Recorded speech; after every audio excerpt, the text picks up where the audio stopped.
Ke kronologi kejadiannya, aku mau jelasin dulu siapa sih Holly Angela ini ya. Jadi Holly Angela ini lahir pada tanggal 11 April tahun 1976 dengan nama asli Niken Hayu Winarti. Di salah satu sumber yang aku baca disebutkan bahwa Holly ini berasal dari kota Salatiga, Jawa Tengah. Tapi nggak diketahui pasti nih apakah Holly memang lahir di Salatiga atau dia cuma sebatas menghabiskan masa kecilnya di Salatiga aja. Nah, Holly Angela ini adalah anak ketiga dari pasangan seorang pensiunan guru dan juga sopir mobil box. Selain itu, Holly ini juga mempunyai dua kakak yang bernama Yoyo dan juga Prabu. Bersama dengan seluruh anggota keluarganya, Holly ini tinggal di sebuah perumahan di Kecamatan Tuntang, Semarang, Jawa Tengah. Sebenarnya informasi tentang silsilah keluarganya Holly ini masih simpang siur, tapi yang jelas mereka ini dikenal sebagai keluarga yang sangat ramah, baik, tetapi cukup tertutup nih, dan juga jarang berinteraksi dengan tetangga sekitar. Itulah kenapa tidak banyak yang mengetahui informasi detail tentang keluarganya mereka ini. Nah, berdasarkan informasi yang berhasil dihimpun, disebutkan bahwa Holly ini sudah lama meninggalkan rumah keluarganya yang berada di Semarang tersebut untuk pergi merantau ke kota besar, yaitu Jakarta. Kurang lebih sejak lulus SMA lah si Holly ini udah pergi merantau sendirian. Dan pada saat itu pihak keluarga taunya Holly ini bekerja di Jakarta sebagai seorang wira swasta. Dia biasanya akan balik lagi ke Semarang setahun 2 kali gitu loh, ketika Natal sama Idul Fitri. Nah, sejak Holly merantau ke Jakarta, informasi tentang Holly pun makin jarang lagi diketahui oleh tetangga sekitar. Ditambah lagi dengan keluarganya yang memang cenderung tertutup, membuat orang-orang jadi nggak punya akses tuh untuk mengetahui kabar terbaru dari Holly Angela. Nah, hingga akhirnya bertahun-tahun kemudian mereka pun mendengar kabar bahwa katanya Holly ini sudah menikah, dan dari pernikahan itu Holly pun dikaruniai 2 orang anak, dan kedua anaknya Holly tersebut ikut tinggal di rumah keluarga mereka yang ada di Semarang. Dan diketahui Niken ini baru menggunakan nama Holly Angela ketika dia merantau ke Jakarta gitu ya.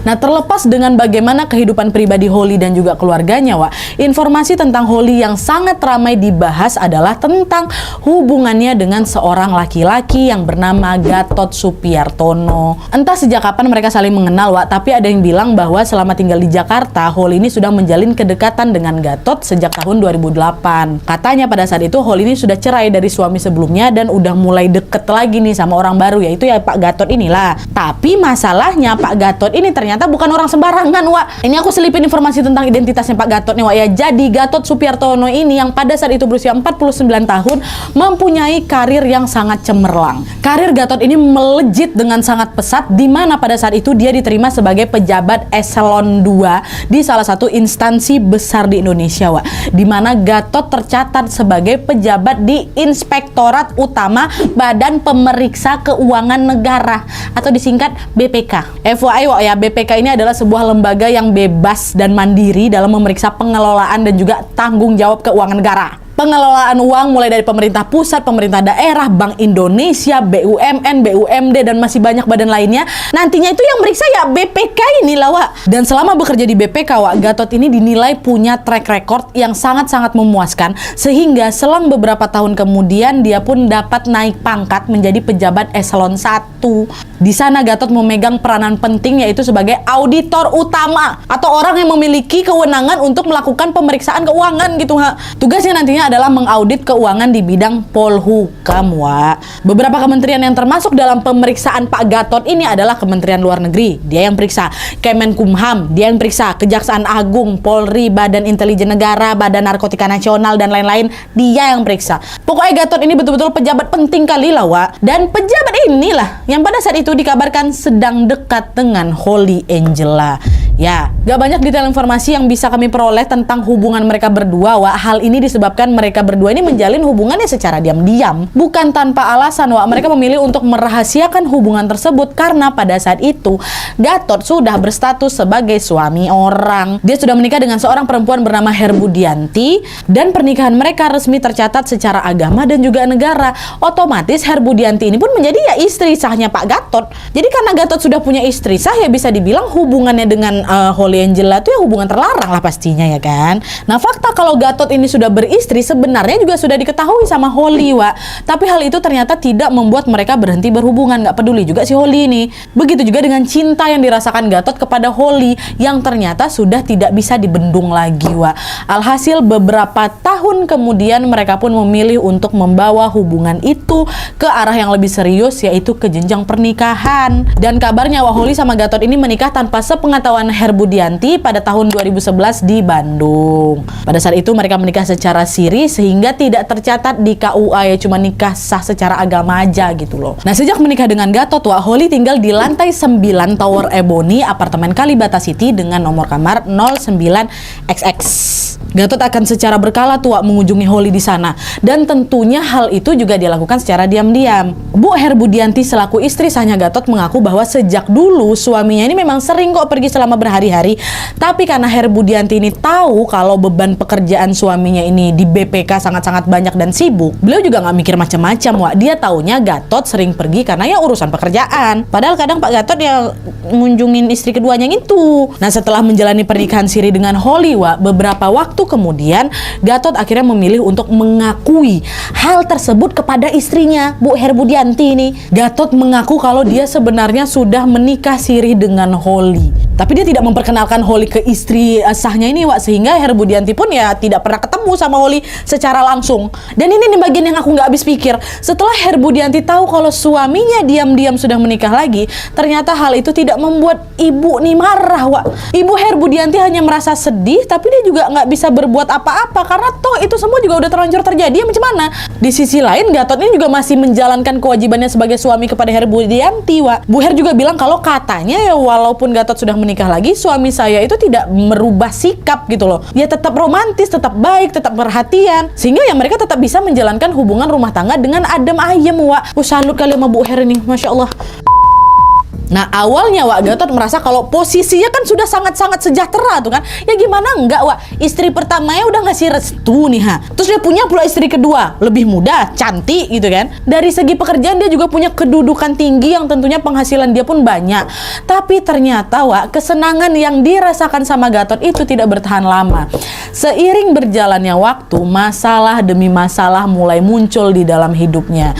Masalah yang tidak lain tidak bukan disebabkan oleh istri sirihnya itu sendiri, yaitu Holly Angela. Jadi ceritanya, Wak, setelah Gatot ini menikah dengan Holly, lama-kelamaan Gatot ini pun jadi tahu nih gimana karakter asli dari istri sirihnya itu. Di luar dugaan, Wak, ternyata Holly ini adalah orang yang banyak menuntut menurut Gatot. Dan tidak jarang juga Holly ini meminta Gatot untuk membelikannya barang-barang mewah gitu, mulai dari rumah, dia minta belikan mobil, dia minta belikan apartemen, sampai dia minta liburan ke luar negeri. Ya Gatot yang secara finansial memang cukup berada ini pun ya dengan mudah lah mengabulkan permintaan tersebut kan, Wak.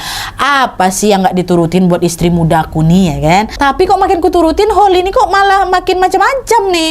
Kenapa, Wak? Karena pada saat itu Holly ini bukan hanya minta dibelikan barang-barang mewah aja, tapi dia ini juga mulai memaksa Gatot untuk melakukan sesuatu yang sangat di luar batas. Dan bisa kalian tebak permintaan apakah itu?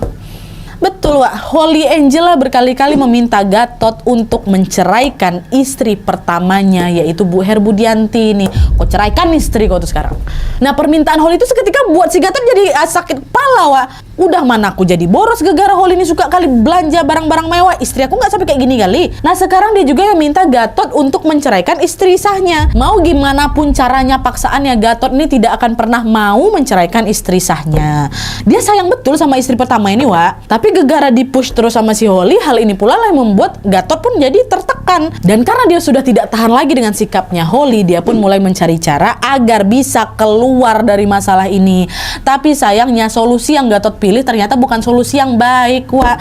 Dia malah merencanakan sesuatu yang buruk terhadap Holly. Sebuah rencana yang akhirnya membawa mereka ke satu peristiwa yang sangat-sangat menggemparkan. Penasaran? Masuk ke kejadian.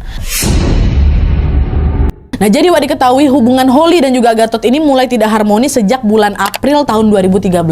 Gatot yang merasa sudah jengah dengan hal itu akhirnya curhatlah ini ke supir pribadinya. Supirnya ini namanya Pak Surya Hakim. Di sepanjang perjalanan dari gedung BPK menuju ke apartemen Kalibata City, Gatot ini bilang, saya ini udah capek kali loh ngadepin Holly. Ada aja yang dia mau. Loh, memangnya Bu Holly minta apa, Pak? Kata Pak Surya ini kan supir nih. Udah tak kasih apartemen, tak kasih mobil CR-V. Sekarang dia malah minta saya ceraikan Herbudianti. Walah, keterlaluan itu, Pak. Terus sekarang Bapak pengennya gimana? Kata Pak Surya lagi kan. Nah, mendengar pertanyaan dari sopirnya itu, Gatot pun membalasnya dengan jawaban yang sangat tidak terduga. Di saat itu Gatot bilang, saya ingin menghilangkan Holly, katanya. Nah, Surya Hakim yang sudah bisa dibilang bestie kali dengan atasannya ini yang ngerasa kasihan Wak sama atasannya setelah mengetahui kalau Gatot ini tertekan dengan perilaku Holly. Nah, karena Surya Hakim ini nggak tega dengan kondisi Gatot tersebut, dia malah memberikan sebuah solusi yang nggak kalah gila juga. Surya Hakim bilang, kalau memang Bapak udah nggak tahan sama Holly, coba disantet aja, Pak. Katanya, hah? Emang bisa disantet gitu? Kata Gatot kan, bisa. Saya ada kenalan tuh Pak tukang santet namanya Uyat. Coba nanti kita minta dia buat nyantet Bu Holly sampai mati, Pak ya, kata dia. Nah, adalah tuh singkat cerita, betulan Wak mereka berdua pun akhirnya menemui dukun Uyat nih. Dan setelah menceritakan maksud kedatangan mereka, Uyat bilang kalau saya nggak bisa ngabisin nyawa orang dengan santet, Pak. Saya cuma bisa menyembuhkan orang sakit dalam tanda kutip. Nah, karena Uyat ini nggak bisa nyantet, Wak, dia nggak berhenti sampai situ aja. Uyat pun menawarkan Surya Hakim untuk menemui seseorang yang bernama Pago Permana. Coba kau ketemu sama Pago tuh, mungkin Pago bisa bantuin kau, kata Uyat.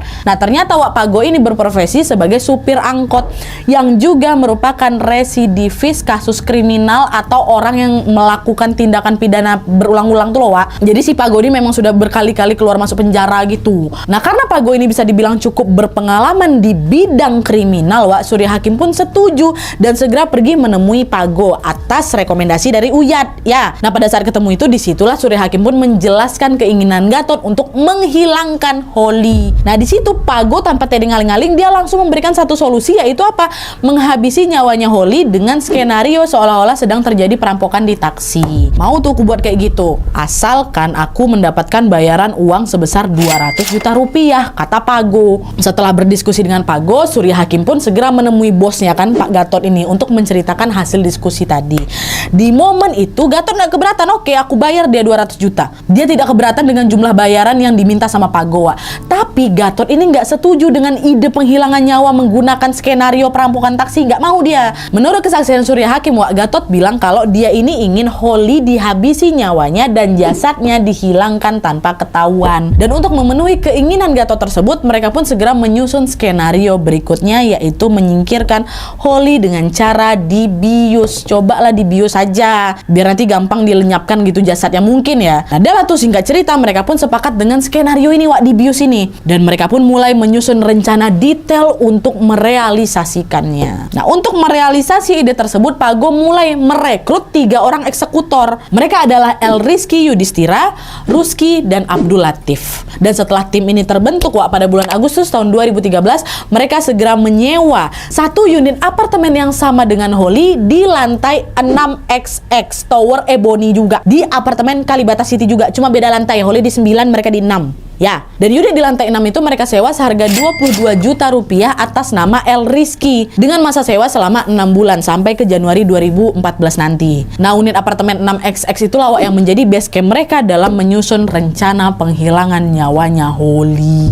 Di sana mereka langsung bagi tugas tuh, Wak. Surya Hakim sebagai orang terdekat Gatot pun berperan sebagai koordinatornya. Dan rencananya di hari eksekusi nanti, Pago akan bertugas menguntit aktivitas Holly selama seharian itu. Sedangkan Abdul Latif yang direkrut sama si Pago tadi akan bertugas memantau keadaan di apartemen untuk memastikan situasi udah aman atau belum. Dan yang bertindak menjadi eksekutor dalam menghilangkan nyawanya Holly adalah siapa? El Rizky Yudhistira dan Rusky. Ya. Dan biar tidak kelihatan mencurigakan, Wak, mereka juga sepakat untuk melakukan penyamaran nih. Rencananya nanti mereka akan berpenampilan macam anak band gitu loh, Wak. Sehingga mereka bisa menyiapkan sebuah hardcase gitar atau wadah buat gitar tuh, yang berukuran cukup besar, yaitu 100 x 50 x 50 cm. Yang nantinya box tersebut akan digunakan sebagai peti untuk menyimpan jasadnya Holly. Dan selain itu mereka juga menyiapkan serbuk